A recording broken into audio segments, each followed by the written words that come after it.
In the heart of Atlanta, Georgia, the streets buzzed with neon signs, honking horns, and people chasing deadlines. Amidst the chaos stood a modest hotel nestled between a bank and an old theater. It wasn't luxurious, but it was honest work. For Elijah Brooks, a 60-year-old African-American waiter who had worked there for over 2 decades.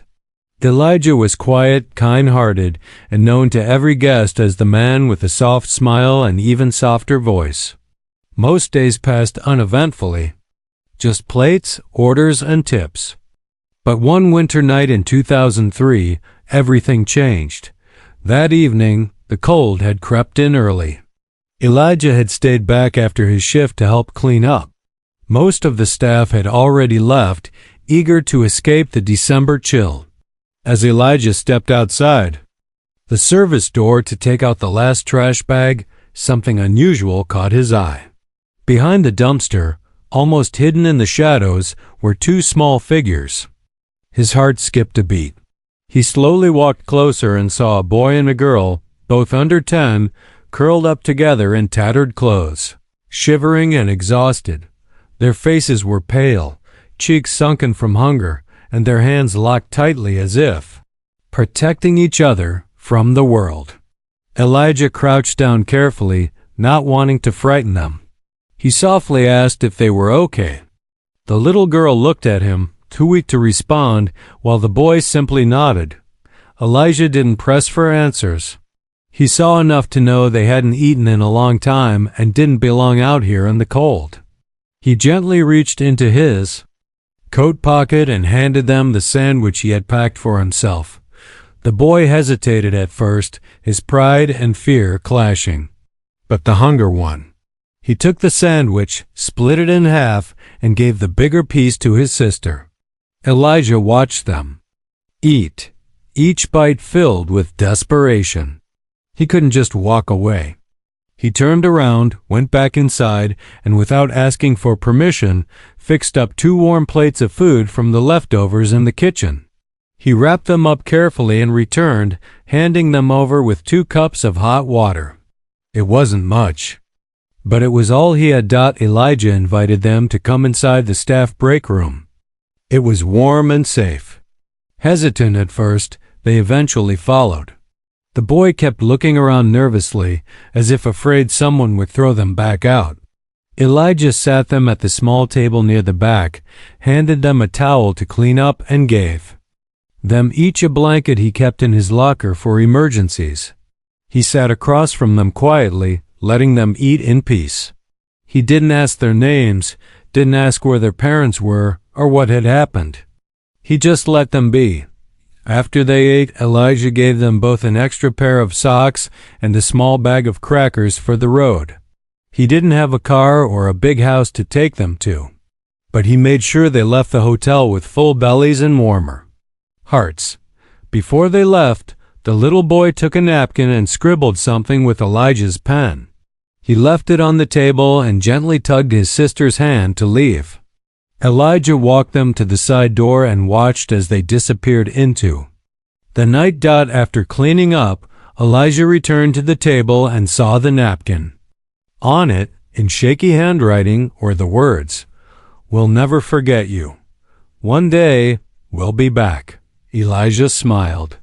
He folded the napkin and slipped it into his wallet. He didn't know if they meant it or even remembered him the next day, but it made his heart feel full.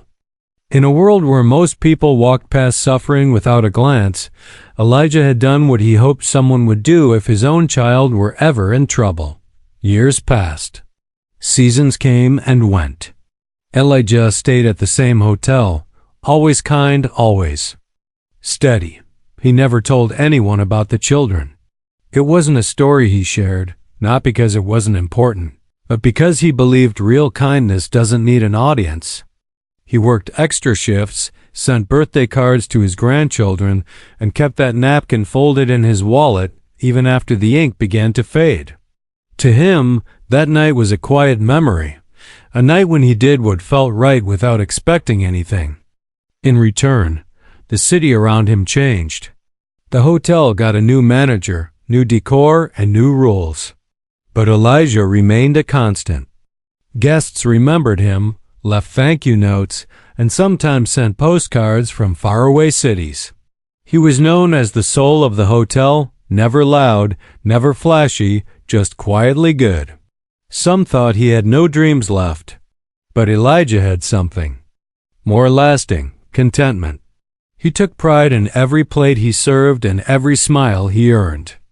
And though the world moved on fast, he moved at the pace of kindness. He never heard from those kids again. There were nights he thought of them, wondered if they found a home, if they were safe, or if the world had hardened them beyond repair. He sometimes looked at the napkin and felt a strange mix of sadness and hope. Maybe they forgot him. Maybe they didn't survive. Or maybe they did come back and just didn't recognize the old man behind the counter. But no matter what, he never stopped believing in the power of one warm meal, one human moment to change someone's path forever. That single act of kindness didn't make the news. It didn't go viral, but it remained in the heart of one man, who believed that even the smallest gesture mattered. Elijah never looked for rewards. He never asked for anything in return. All he gave that night was a sandwich, a warm meal, and the feeling that someone in the world still cared. What he didn't know was that 22 years later, that same simple act would return to him, but in a way he could never have imagined. It was an ordinary morning in downtown Atlanta, just like any other. Elijah Brooks, now in his early 60s, walked through the hotel doors wearing the same crisp white apron he had worn for over 2 decades. His hair was grayer now, his walk a little slower, but his heart was just as kind. The hotel had changed ownership twice, gotten a fancy new logo, and upgraded the lobby, but Elijah had stayed. He was part of the place, like the walls and the quiet morning hum of coffee brewing in the kitchen. Guests came and went. Some remembered his warm smile, others simply walked past. Elijah never expected recognition. He took pride in the small things: polishing silverware, brewing the perfect cup of coffee, remembering how each guest liked their toast. On that particular morning, as he finished setting the last table in the breakfast lounge, a young intern ran in breathlessly. He said a luxury Rolls-Royce had just pulled up in front of the hotel. Elijah chuckled softly, imagining it was probably someone rich who took a wrong turn on their GPS. But curiosity got the best of him. He wiped his hands on his apron and stepped outside. The sun hit the polished black surface of the Rolls-Royce, ghost like gold. It gleamed like something out of a movie. A chauffeur quickly stepped out, walked around, and opened the passenger door. From it emerged a tall, confident young man in a navy blue suit, and beside him, a graceful woman in a cream dress. They both looked around as if searching for something familiar, their eyes filled with anticipation and emotion. Elijah stood quietly by the doorway, watching them. Something stirred in his heart. There was something about the way they moved, the way they looked at the building like it was more than just a hotel.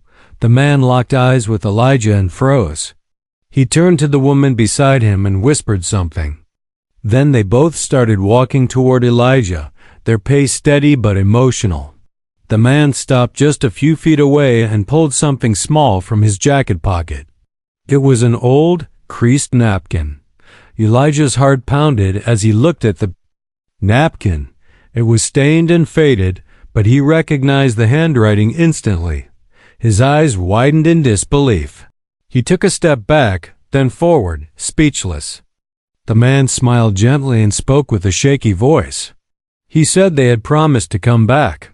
The boy and girl he had fed that freezing night had not only survived, they had thrived.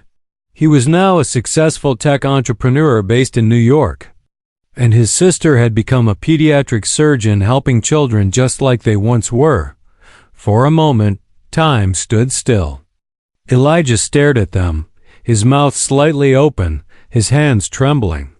He hadn't allowed himself to imagine this moment. He had replayed that night 1,000 times in his mind, always wondering where they had gone, if they had made it. Now they were here, dressed in elegance, driving a car that cost more than the entire hotel floor. But what stunned him more than the car, more than their success, was the fact that they remembered. After 22 years, they had returned with tears in their eyes and gratitude in their hearts. They told him their story right there on the hotel steps. How that one act of kindness had saved their lives. How they had gone from shelter to foster care and eventually to scholarships and opportunity. They said that the night Elijah gave them food, warmth, and dignity, something inside them changed. They believed that good still existed in the world. That belief gave them the strength to fight, to push forward, and to give back. They never forgot the man who asked no questions, demanded nothing, and still gave them everything he had. The woman gently held Elijah's hand and led him to the car. The chauffeur opened the door for him this time. They invited him to sit inside.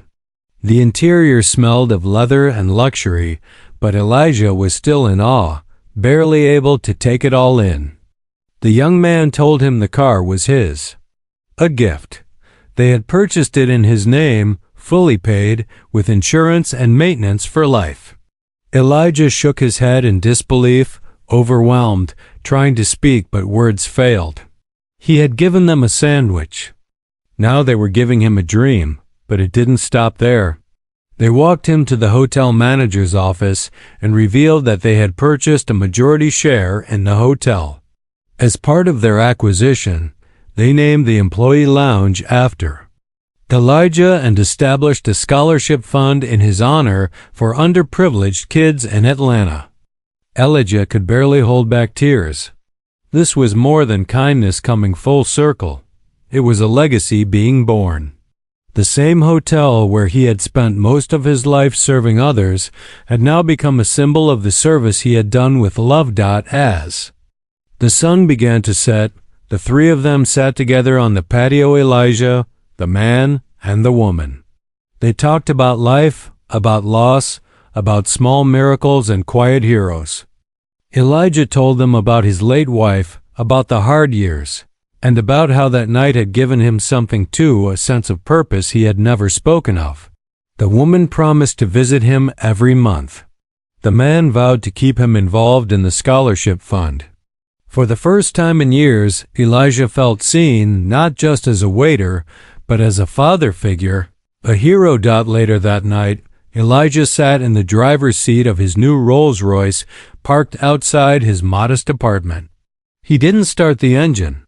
He just sat there, looking at the old napkin now safely tucked into the glove box.